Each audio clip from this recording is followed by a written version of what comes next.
gold medalists and Olympic champions, Great Britain. You aim to win an Olympic gold medal, you win an Olympic gold medal, job done, move on to the next thing. But obviously it's a bit more emotional than that. It's very easy just to think about yourself every day and what you've got to do training. You forget about what's going on, and that's part of being an athlete. You have to focus on yourself a lot and be selfish at times. But then when you're stood on the podium on your own, just with your teammates, looking back at the crowd, I think that's when it really hit me.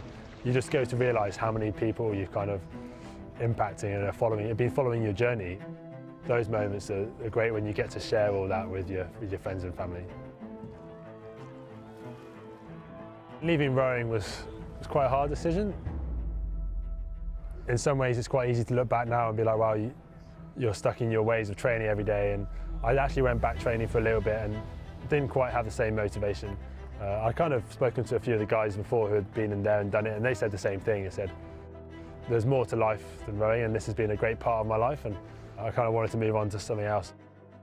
Yeah, my time at university wasn't completely wasted with rowing. I did get an engineering degree. I'd always wanted to get back into sailing, but I thought obviously the time I'd had out and the way things had gone, I'd applied for a few things that hadn't really worked out, that it wasn't going to happen.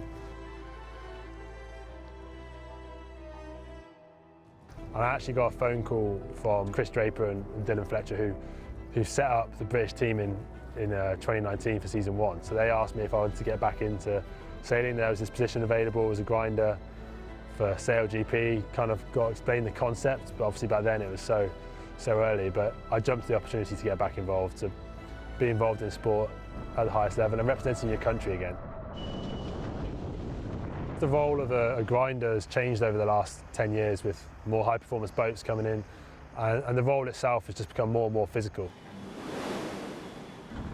I guess the crossover between kind of the rowing training and the high performance and the kind of levels of fitness that are expected in that sport, and then bringing it into sailing, the crossover's got a lot smaller there, which is great.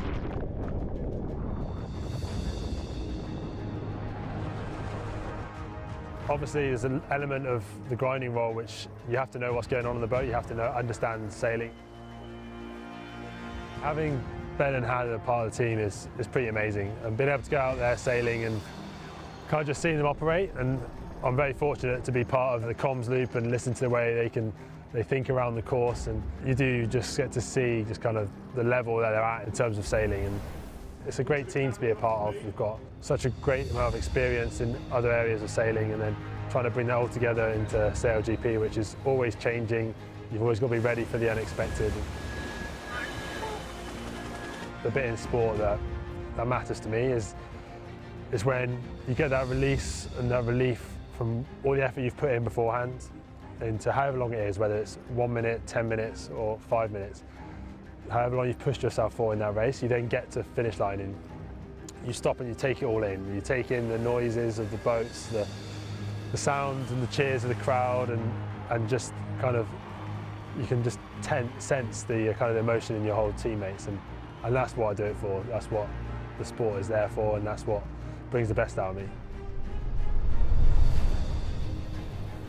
We know it's a long season, and in this game it's about being consistent and having that understanding that yes, you want to go out and win races, but also you want to make sure you're there come the final, have a shot at that, winning the season overall. So we know we've got a really strong team, and the closeness and togetherness that we've got, we can get through a lot of the bad times, because we've had plenty of those over the last couple of seasons. So hopefully this season we just kind of click into the next mode and we can push on through.